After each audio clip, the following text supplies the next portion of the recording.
Well, we heard the other day some pretty big names in the running to play Hal Jordan for the upcoming Lantern series. And now we've got an update that Josh Brolin has, well, apparently passed on the part. What's this mean for the future of Lanterns and the upcoming castings? Well, he's not alone. A couple of others have chimed in, and it looks like the field is getting pretty narrow and kind of where we wanted it to be. So let's dive in and talk about it for a couple of minutes. Now, honestly, I am super hopeful for the upcoming Lantern series. The Green Lantern and his mythos is something about the DC universe that makes it very unique and has absolutely never been capitalized on in a way that has satisfied fans and brought it to life and brought it to its full fruition. Now, when James Gunn took over the recently formed DC Studios, there was a Lantern series in the works, but that got shelved, and now this new series has come to the forefront, and they're finally looking to cast Hal Jordan. Now, last week we started to hear that Josh Brolin was the frontrunner for the part, and was already in talks with DC Studios about taking over the role of Hal Jordan in the new DC Universe.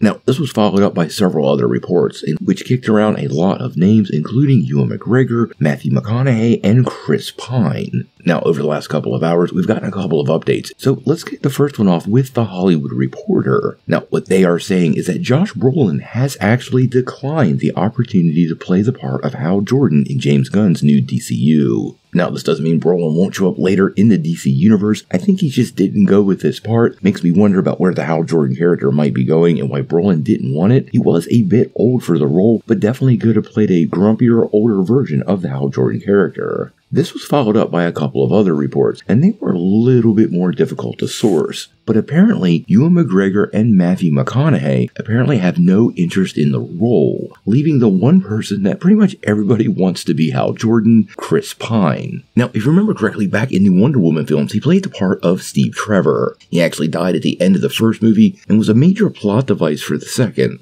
But even from the beginning, many people were pretty disappointed because although I think he did a pretty good job as Steve Trevor, he definitely would make a great Hal Jordan. Now again, with these casting updates, we don't really have absolute clarity on what's going on behind the scenes, so we want to take all of this with a grain of salt. James Gunn has this great tendency when it comes to casting to grabbing people that aren't as mainstream as others. If you look at the Guardians of the Galaxy trilogy, well, many of those actors were not necessarily a household name, and Chris Pratt was definitely not a household name and was basically given the lead part. So I wouldn't necessarily, so I don't think his star power could get him the role, but I definitely think he would make a great Hal Jordan. Now, I think this story is going to be unfolding over the next couple of weeks. Obviously, along with Hal Jordan, we got to find out who's going to take up the role of John Stewart. We know Hal Jordan is supposed to be a much more grizzled veteran of the Green Lantern Corps, and John Stewart's going to be the new recruit. Still begs the question of where Guy Gardner fits into the whole equation, but honestly, at this point, with 3 Green Lanterns in the DC universe and the potential for an explosion of lanterns in space, this whole project has me super excited. Hopefully, we get some more news very soon.